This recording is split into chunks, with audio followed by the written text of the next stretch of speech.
Booktube, it's Peg. I'm back at the History Shelf. Today is Sunday, and I thought I'd make a couple of videos.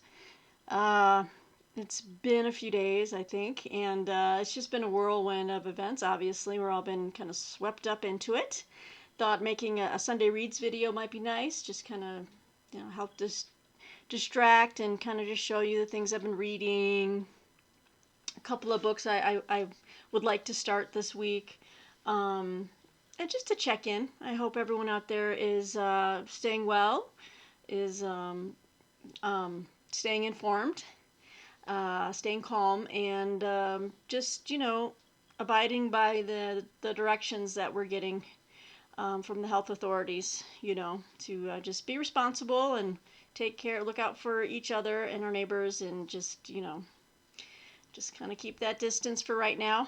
I know Martine and I are both going to be working from home for a little bit, I think.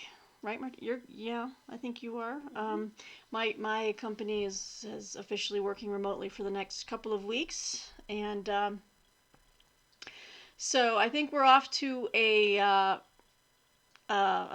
raging start. I know I can tend to get a little bit of cabin fever sometimes. Last night was a little rough. For some reason, Gidget, our Chihuahua, she can get restless sometimes in the middle of the night and just decide, I want to keep everyone up. Let's just go around and dance on people's toes on the bed, and let's get up and do this and that. So I didn't get a lot of sleep, and then I guess, and Martine doesn't either. So, I guess when she's alone and when I'm sleeping, she just decides to, deface my Margaret Thatcher book. I knew you were going to say it. Oh. Yeah. I'm not sorry. She's not sorry. Increasingly not sorry. I woke up to a mustache and horns drawn on the front of my Margaret Thatcher book. You should make the thumbnail of your... We're not doing that again. Yeah, no, we're not. Beautiful. She shared that with a couple of other BookTube friends of ours who fully supported her. I think it was Steve Donoghue who said, well, if Peggy doesn't kill you first, he said, I'd like that version for my library. Jason Harrigan at Byways and Bookland fully supported her. Thanks, Jason. All I can say is, listen, in my defense, I'm not a big fan of drawing on books, and I'm not either. she couldn't help herself. It's already, we're getting cabin fever, and we have not even been locked in together for a week yet. I'm just going to say, I would have done that under lesser circumstances. She would have done it under lesser circumstances. I guess my fault is that I left it downstairs unattended, and I was upstairs sleeping, and her face was sitting there on the floor next to the couch, and then she just went and had fun with it. Oh boy, here we go. Here goes the lockdown. I should have turned Wish us luck, everybody. I should have turned it into one of the members a kiss. That's what I should have done. Oh, member, yeah. Ace. Ace Freely. Yeah, that would have been dope, as the kids used to say. Okay, so let's get back to it, though, guys. Sunday Reads. What have I been working on? I'm wrapping up the final books for the BookTube prize judging. One of them I'm almost done with. This is The Ministry of Truth, the biography of George Orwell's 1984 by Dorian Lynskey. I have to say I'm quite enjoying it so far. About a little over halfway through, so I've been really just kind of crushing this every night, trying to get through it. I have 2 more books to knock out by end of month so I can judge the first round. And one of them's a smaller volume, so I think I can do it. Well, I will do it. I have no choice in the matter. So that'll be done soon. The other book I'm reading is fiction. And this is a book that is coming out, or has just recently come out. It came out on March 10th. And this is The Deep, a novel by Alma Katsu. And she's the one that wrote The Hunger, which was a highly blurbed historical fiction horror novel, which I went and bought the paperback, but I haven't read it yet because I really have to read this one by April 1st. Doing a little review for it. Anyway, The Deep is about the Titanic. Let me go ahead and just read to you. I'm about 130 or 150 pages in. Someone or something is haunting the ship. That is the only way to explain the series of misfortunes that have plagued the passengers of the Titanic from the moment they set sail. Amid mysterious disappearances and sudden deaths, the guests find themselves in an eerie, unsettling twilight zone. Several of them, including maid Annie Hebley, guest Mark Fletcher, and millionaires Madeline Astor and Benjamin Guggenheim, are convinced there's something more sinister going on. And then disaster strikes. Years later, Annie, having survived that fateful night, has attempted to put her life back together by going to work as a nurse on the sixth sailing of the Britannic, newly refitted as a hospital ship to support British forces fighting World War I. When she happens across an unconscious Mark, now a soldier, she is at first thrilled and relieved to learn that he too survived the tragic night 4 years earlier. But soon his presence awakens deep buried feelings and secrets, forcing her to reckon with the demons of her past, as they both discover that the terror may not yet be over. So, a little creepy, supernatural, historical fiction novel set around the events of the Titanic and the Britannic. So, yeah, I'm enjoying it. So, we're moving through this one pretty well. The next thing I just started reading for a book club online. I think I've shown this on the channel before, but they just opened up the discussion, so but I'm breezing through it, and because it's just beautifully written, is Tim O'Brien and The Things They Carried. This is the novel that was featured prominently on the PBS series, The Vietnam War, the Ken Burns production. This is really, really good. It seems to center around mostly a lieutenant. I believe it's a Lieutenant Jimmy Cross.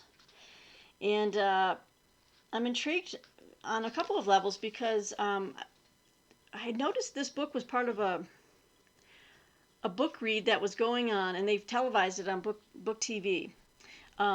They had introduced this book into a prison group that were as like a book club, and they had a discussion going on with two moderators and then a bunch of inmates who were reading this book and discussing how they related to, their life on the streets. Like, a lot of them were ex-gang members, and so I guess there was some type of corollary in a way that they could identify with the men who were, fighting together, dying together, seeing each other die, and so I was really intrigued by that program.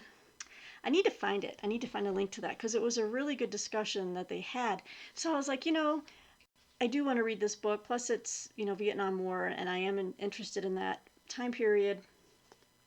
And I know, I think Colonel Nightingale out there, he has recommended this too and said this is a good book. He gets it right. Keith Nightingale wrote Just Another Day in Vietnam, that memoir from last year, which I highly recommend as well.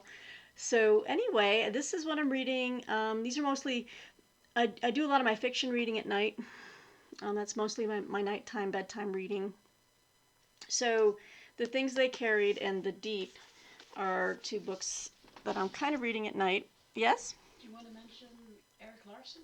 You kind of started that last night. Oh yeah, last night we decided we were getting tired of TV and just news and bad news and depression and all this kind of stuff. So Martina and I decided to, she had purchased an audiobook, and we have the Alexa thing in here, so we can actually just listen to audiobooks in the living room through the speaker there.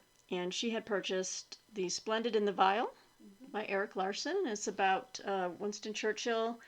I guess just his, what is the premise of the book? He's preparing England for the first wave of German attacks, and just starts with his famous, before Dunkirk, but it starts with his kind of before Dunkirk, but yeah, his not election, but his first days as prime, yeah. Okay, so yeah, I'm sure you guys have heard of it. And Eric Larson has written great books. He's written, did he write Midnight in the no, wait. He wrote Devil in the White City. Devil in the White City. And there was Dead Wake, which was great, which was about the Lusitania. Yeah. I read that one. That one was really good. And I want to say Midnight in the Garden of Good and Evil, but it wasn't that. No, it's something else though about that garden. And yes. I'm sure a lot of you will comment in the bottom. They're like, "Oh, we know what it is. We know what it is." So we started listening to that. I guess you could count that as another book that we are checking out together, which is nice. It's nice during these times of when you're kind of I'm not going to say quarantine because we're not sick, but knock on wood. But we're together and we're just, you get tired of just watching Netflix or you just want to do something with your brain. And it was nice to do it together. So, you guys can consider doing that too with your loved ones. And In the Garden of Beasts. In the Garden of Beasts was the name of the book. Okay, so. Oh, and then also just kind of trying to catch up on some of my magazines. So I've been doing a little bit of magazine reading. I started this last night as well. I'm very behind on my Ancient Warfare magazine, which I love. This is Victory for Sparta. This issue is all about the Peloponnesian War, pretty much. I know I've shown these off before, but I just love the artwork in these magazines. Look at those triremes. Love it, and I love Greek, ancient, Athenian history, the Spartans. Every book I can get on the Spartans I have. So I started reading about the Thessalian War or Declian War. This is a fabulous magazine. Now this is an older one, but I like to catch up to the present one, so I'm way behind. But they'll never. This is evergreen material. Obviously, it's not like reading Time or Newsweek or anything like that. So I've been reading a little bit of Ancient Warfare, and also obviously reading my commentaries and doing a little bit of my Bible study at night. So I do that as well. So you know what? I was supposed to begin this book at the beginning of March, and I apologize to Cathie at the Grimm Reader. I will link her channel below. I know that she's swamped as well with life right now, and I think all of her teaching and her classes are switching all to online, and that is quite an adjustment if you're not used to it, and having to teach online and grade and all that kind of stuff. So I know her reading time has really been hampered. So I hope you don't mind, Cathie, that I'm a little late starting this, but I do want to start it. We were going to read Napoleon: A Life by Andrew Roberts together, and take our time doing it because we're not really going to hold each other to like weekly homework. I mean, her life doesn't allow that, and I just can't really operate that way. I get too stressed out. And I'm still trying to read some other books and write more reviews. But I do want to start this. And I figured this is a good time to just try to get some more reading, done. After work, I'm saving time on the drive. I don't have to, drive in and drive home. So like in the morning and the evening, I'll have a little bit of extra time at breakfast maybe and dinner just to squeeze in a little bit more time. So, so this is a book I'd like to start. And then I had this on the shelf and I've been meaning to start it. And I figured this could be a really good time to read it or a really bad time to read it. And I'll find out once I start it. But I figured this could maybe put things into perspective because I do believe that history can teach us a lot about how to stay calm in times of what we think is just, unprecedented and no one's ever been through this before. And there's always been something before. So I decided to start reading Pandemic 1918. By Catherine Arnold, and this is the eyewitness accounts from the greatest medical holocaust in modern history, and that was obviously the Spanish flu. So I figured this could actually be a book that provides a sense of perspective and proportion, and peace, maybe. I mean, you just you do what you can do. We're listening to the authorities, trying to. We're washing our hands, we're conscious of what we're touching, how far away we're standing from people. These are all things we should be doing and taking seriously and not blowing it off as as a fake news, which is funny in a way. I think Martine pointed this out. We make fun of the president, for Trump for saying fake news, but he did it for so long that now, people, the people that were, the people who are, who don't support him, who are not, ultra. Hey, wow, my hair just went crazy. It's revolting. It's not that bad. Yeah. Oh, that was funny. Oh, she's good. Yeah. She's good. But yeah, so now you have the people that like, how can there be fake, like people on the, liberals and leftists and people and, and anyone really who's just like, what is this about? Well, now they've taken on this, what do you call it? It's like a switcheroo. It's like, now they're acting like him by saying the stuff on the news is fake news. It's all hype and paranoia, It's, do you see my point with that? It's like they're kind of like, yeah, now they're sounding like, because a lot of people out there are just like, it's all bunkum, it's all, it's overreaction, and they're telling us, listen, I listen to the scientists. Fauci is my guy. If Fauci is saying, if you're overreacting right now, if you feel like you're overreacting, you're probably more than likely handling this the right way. So the people that are downtown in Denver right now, oh my God, drinking like, I almost said a bad word, that are in pubs right now just getting wasted, and no one's caring. Oh, we're young, we're hardy, but you don't realize you could endanger someone you love who's compromised. Your grandparents, an elderly parent, someone who has autoimmune issues, right? Autoimmune issues. Yeah. So, but of course you want to take it what you want. You just don't want to lose your mind as well. It's about finding that balance, of I'm just trying to follow the directions that they're giving me, trying not to freak out. Went to the grocery store on Friday morning, tried to get a few items in. It was busy. I'm a little afraid to see what it would be like now.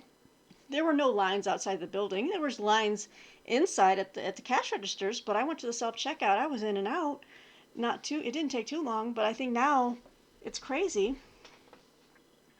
I don't know. What I'm saying is, don't panic, but please take this seriously.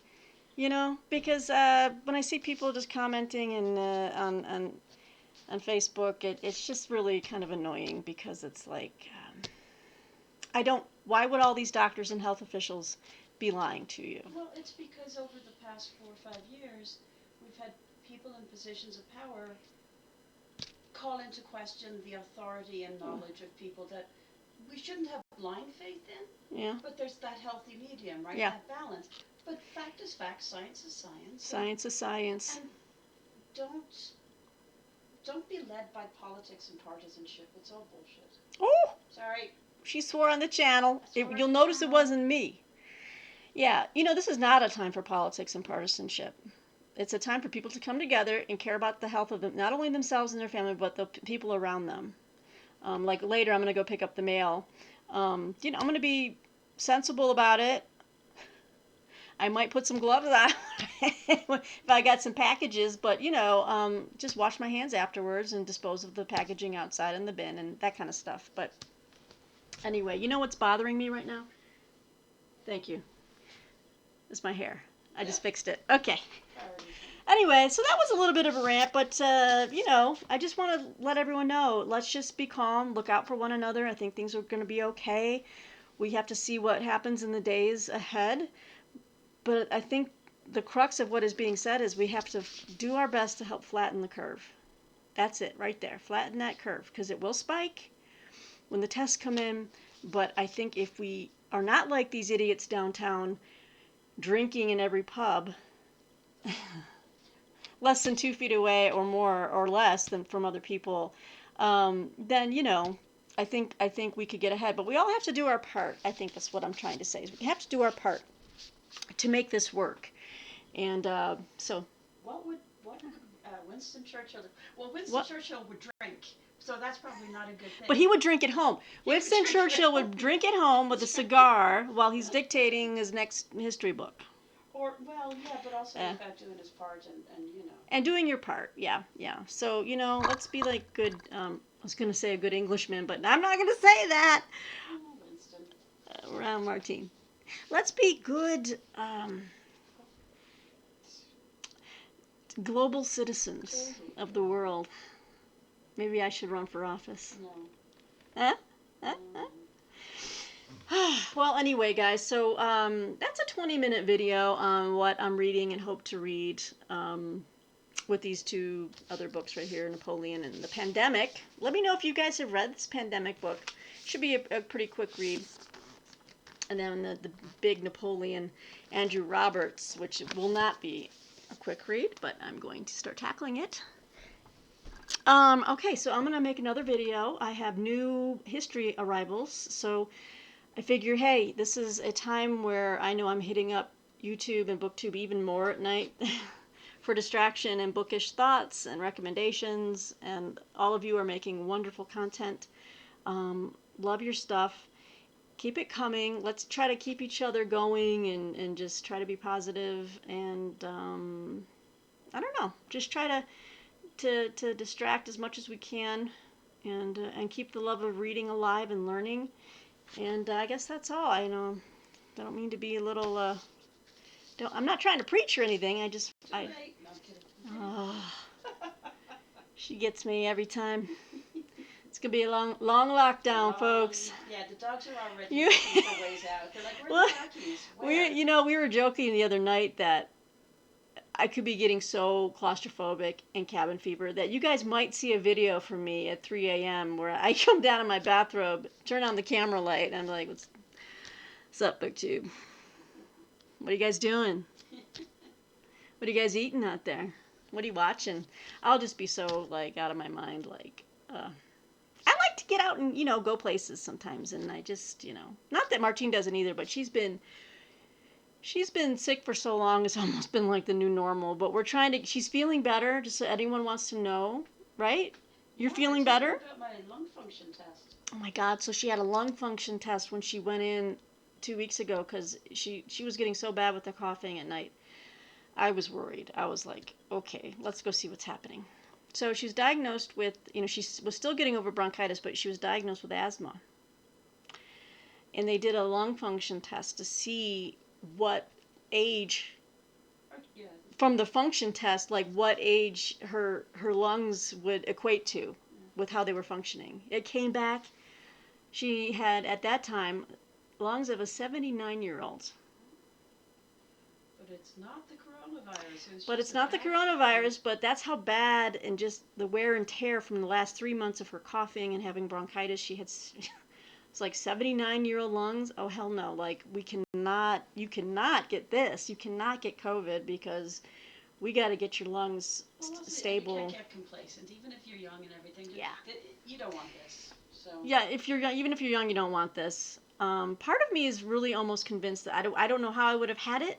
But when I got so sick in December, and I told you guys this, I said, I've never felt that bad. I kind of wonder if I had it at some point, or some version of it. I don't know, but it was pretty gnarly.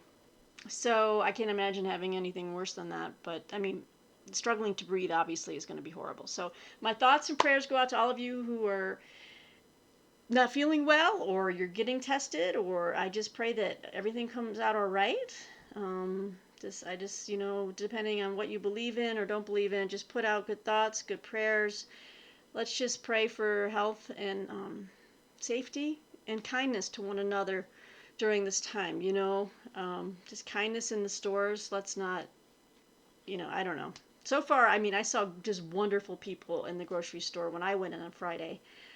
People letting people into line in front of them. It felt really nice. It felt like everyone was in it together. You know, there was a woman who was returning a phone to this other lady, and it was just like, we're all in this together. You know, as the shelves were emptying out, there was still a lot of smiles and kindness. Now, I don't know how long that could last in a situation that gets more and more serious, but you know, let's just try to maintain that sense of humanity, and remember the other person's going through something just like you are, or maybe worse. So anyway, guys, I know I kind of went on. I probably lost half of you or more already, but just wanted to check in. I mean, there's a lot of things, serious things going on in the world, and I want to know how you guys are doing. Let me know, comment below how you're doing. I'd like to just say thank you for being with me and us on this channel, and I enjoy our dialogue. I love all you guys. You just bring me a lot of joy, and I do want you to be well, and we'll get through this together. So, yeah, I think that's it. So I'll make another video here shortly, and I'll talk to you guys soon. Take care and stay healthy. Say bye. Say bye, Martine. Oh, I'm sorry. Bye, guys. She's part of it too now. I mean. Sorry, guys. Okay. We'll talk to you soon, BookTube.